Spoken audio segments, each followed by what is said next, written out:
नमस्कार, मैं संगीता यादव और आप देख रहे हैं TNI 24। बागपत जनपद के ऐतिहासिक पुरा महादेव मंदिर के निकट युगों से खंडहर बने प्राचीन तपोभूमि पर भगवान परशुराम के मंदिर का निर्माण कार्य तेजी से किया जा रहा है, जो 18 फरवरी से 22 फरवरी तक विधि विधान के साथ कार्यक्रम किए जाएंगे, जिसके चलते उत्तर प्रदेश के मुख्यमंत्री योगी आदित्यनाथ और देश के प्रधानमंत्री नरेंद्र मोदी को भी मूर्ति की प्राण प्रतिष्ठा का निमंत्रण भेजा गया है। हाँ, मेरा नाम पंडित जय भगवान शर्मा, मैं परशुरामेश्वर महादेव मंदिर का मुख्य पुजारी के नियुक्त हूँ।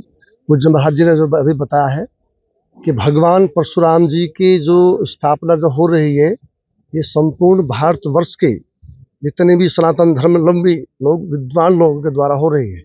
और माननीय योगी जी से मैं आग्रह मेरा यही रहेगा कि ये भगवान परशुराम जी का केवल ब्राह्मणों का उत्सव नहीं है, संपूर्ण भारतवर्ष के जितने भी सनातन धर्म है के अनुयायी है, जितने भी विद्युत है मंडल है, सबका है। और जो हमारे जो परशुराम टिल्ले पर जो देव मुनि और सूरज मुनि जो आए हैं, ये देव दूत बन करके आए हैं। जो हमारे पूज्य महाराज जी ने इतना बड़ा विशाल मंदिर और महाराज श्री के द्वारा अश्वत्थ जो किया गया है, तो मैं तो ये कहूँगा कि संपूर्ण भारतवर्ष से यहाँ का जो दान यहाँ आया हुआ है। और यहाँ 18 तारीख से और 22 तारीख तक जो प्रोग्राम होगा, मैं कहता हूं कि उत्तर भारत से प्रत्येक जगह से विद्वान आएंगे और जो जितने भी यहाँ धनवान आएंगे और सब यहाँ प्रतिभा पर दिखाएंगे कि भगवान परशुराम किसी एक जाति के नहीं है। ये मस्तिष्क का सोच है। भगवान श्री राम, विष्णु जी के 2 अवतार हुए हैं, एक भगवान श्री राम, एक भगवान परशुराम। एक मंदिर बना भगवान श्री राम ने, जहाँ जिसका नाम है रामेश्वरम। एक भगवान परशुराम है, उन्होंने बनाया पुरा महादेव, जो आज परशुरामेश्वर के नाम से विख्यात है। और पूज्य महाराज जी को मैं बार बार नमन करता हूँ, सूरज मुनि जी को और देव मुनि जी को, कि हमारे परशुराम भगवान का जो इतना भव्य मंदिर बना है। और महाराज जी, मैं आपको ये बताना चाहता हूँ कि जिसके भाग में भगवान परशुराम जी का आशीर्वाद लेना होता है, जिसके भाग में भगवान परशुरामेश्वर महादेव वो आदि है, मैं ये कहता हूँ वो योगेश्वर है। और योगेश्वर के हम द्वारपाल हैं, और द्वारपाल को कभी मतलब लज्जित नहीं होना चाहिए। हम तो योगी जी को निश्चित बुलाएंगे, 22 में नहीं, 25 में आएंगे, 30 में आएंगे जरूर। हम उनको जरूर बुला के छोड़ेंगे। यहाँ पुरा महादेव मंदिर में भी आएंगे और परशुराम महादेव मंदिर में भी आएंगे, दोनों मंदिर में हम उनसे बार बार आग्रह करेंगे। आज परशुराम खेड़े पे कार्यक्रम आयोजित हुआ है, क्या कार्यक्रम है और क्या सरकार से इसके लिए योगदान मिला?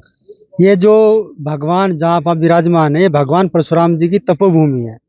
इसका इतिहास यह है कि त्रेता युग में जो भगवान परशुराम जी के जो माता जी थी, माता रेणुका, पिताजी जगदम्बिनी जी, उस समय वह एक आश्रम बनाकर यहाँ पे निवास करते थे। तो आश्रम बने बड़े लंबे समय तक भगवान जी ने, परशुराम जी ने यहाँ पे तप किया।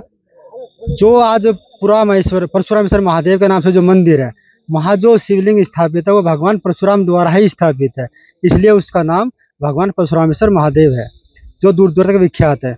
उस अपने परशुराम धाम, जो परशुरामेश्वर महादेव जो मंदिर है, अब सभी को संज्ञान में भी है कि देश की सर्वाधिक कावड़ सावन और फागुन मास में वहाँ पर चढ़ती है। अब इसी तो वो भूमि पे जहाँ से आप विराजमान है, यह भगवान परशुराम खेड़ा के नाम से विख्यात है। पिछले 2005 से पूज्य गुरु जी हैं हमारे, सूरज मुनि जी, महामंडलेश्वर जी हैं, उन्हीं के सब सानिध्य में, और हमारे गुरु जी है मुख्य पुजारी जी हैं अपने पूरा महादेव के मंदिर के, इन सब के सानिध्य से सर्व समाज को साथ लेकर के आसपास जितने भी गांव जो शुरुआत की इस धाम की, जो मतलब इसका स्वरूप देने के लिए, आसपास के करीब 150 गांवों से घर घर से 2 ईंट 30 रुपए की राशि से सर्व समाज के द्वारा इस निर्माण को 24 जनवरी 2013 में इस चीज का मुहूर्त किया गया। पर्यटन स्थल, हाँ, सरकार को पर्यटन स्थल घोषित किया गया है। महेश शर्मा जी थे पर्यटन मंत्री 2017 में, तो उनका यहाँ पे जब आगमन हुआ, अपने जो जिलाध्यक्ष थे उस समय पे, क्या नाम था उनका, संजय खोकर जी, उनके प्रयास से मतलब यह स्थान पर्यटन स्थल में घोषित किया गया। तो महेश शर्मा जी ने यहाँ पे 81 लाख रुपए सैंक्शन किए। अपने जो परशुराम महादेव मंदिर है, वहाँ के 94 लाख रुपए सैंक्शन किए। उसके द्वारा यहाँ पे शौचालय का कार्य और लाइटिंग का कार्य, रोड का कार्य, आदि कार्य, सौंदर्यीकरण कार्य यहाँ पे हुआ। फिर 2019 में माननीय योगी जी के द्वारा एक स्कीम आई थी कि हर विधानसभा को एक पर्यटन स्थल के रूप में घोषित किया जाएगा। तो माननीय जो यहाँ विधायक हैं डॉक्टर वो योगेश धामा जी, उनके द्वारा इस स्थान को चिन्हित किया गया। उन्हें हमने आग्रह किया कि यहाँ पे निर्माण की कमी है, तो इसलिए उन्होंने इस स्थान को चिन्हित कर यहाँ पे 50 लाख की राशि के द्वारा सौंदर्यीकरण का काम किया यूपी सरकार द्वारा। प्राण प्रतिष्ठा की क्या प्रोग्राम है, कब की? ऐसी जो चल रहा है निर्माण, इस निर्माण को पूर्ण रूप 22 फरवरी में भगवान परशुराम जी विराजमान होने जा रहे हैं। उनके साथ में शिव परिवार भी है, भगवान ब्रह्मा विष्णु महेश जी। यह दृश्य जो होगा अंदर का, वह दृश्य इस प्रकार, क्योंकि यहाँ भगवान ने तप किया।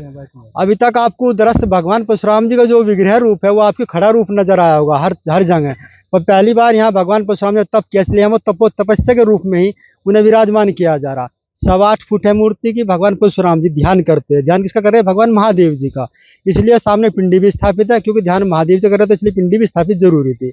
और इस टाइम उन्हें ध्यान कर रहे थे, भगवान ब्रह्मा विष्णु महेश जी एक साथ, तो मतलब उन्होंने आशीर्वाद देते हो वो दर्शाया जा रहा है अंदर गर्भगृह में जो है। अब 22 फरवरी के लिए जो है ना, पिछले 1 साल वर्ष से तैयारी में लगे हुए हैं। क्षेत्र के सभी लोग, सम्मानित लोग, हर जिले से, हर प्रदेश से लोग जुड़े हुए हैं। अब इसी को पूर्ण रूप देने के लिए अभी 2 महीने पहले बागपत में 26 तारीख को भगवानपुर नंगल में माननीय योगी जी आए थे। तो पूज्य गुरु जी जय भगवान जी और हम मिले थे, डॉक्टर सतपाल जी ने उनसे मुलाकात कराई थी। तो यहाँ पे इस आयोजन के 22 फरवरी के आयोजन के लिए हमने उनसे आग्रह किया था।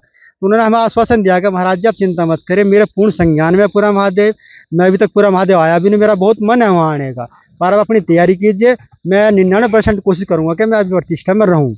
इतनी पहले के अलावा और किन महानुभावों को आमंत्रित किया गया है? हाँ, उसके अलावा बता दें अभी हम तो उसी प्रयास में डॉक्टर सतपाल जी ने अभी फिर से प्रयास किया। अभी 15 दिन पहले जो मिले हुए, और हमारा जो मेरठ का जो मंडल है, विधायक सांसद सब लोग मिले माननीय योगी जी से। उन्होंने कहा कि महाराज जी जो है 22 फरवरी में माननीय विधायक उसका नरेंद्र मोदी जी का कार्यक्रम लगने जा रहा है, इसलिए मैं अभी निश्चित नहीं कर सकता कि वे मैं कार्यक्रम दूं या नहीं दे सकता। तो अभी उन्होंने संज्ञान में भी पूर्ण रूप से नहीं है कि वे आएंगे या नहीं भी आएंगे, पर उनसे हमारा एक आग्रह रहेगा, यदि 22 फरवरी में माननीय मोदी जी का कई कार्यक्रम है तो वो तो एक मजबूरी हो जाएगी। यदि उनका कार्यक्रम नहीं है तो उनसे हमारा एक आग्रह विनती है कि वे इस लोकार्पण में जरूर भाग लें, क्योंकि हमारी इस क्षेत्र की पूरी आशा है। यदि आप उनका कार्यक्रम लग चुका है तो उनसे एक इच्छा और हमारी रहेगी, आपके माध्यम से हमारी यह विनती उनके पुस्तक पहुंच जाए कि उस दिन 2 मिनट के लाइव यहाँ पे इस निर्माण के लिए मतलब लाइव इसका वो करने के लिए, उद्घाटन करने के लिए 2 मिनट के लाइव हो जाए, तो क्षेत्रवासियों के अंदर जो एक आशा, जो इच्छा है उनके प्रति यहाँ बुलाने को सम्मान चाह रहे थे, वो सबको खुशी मिल जाएगी।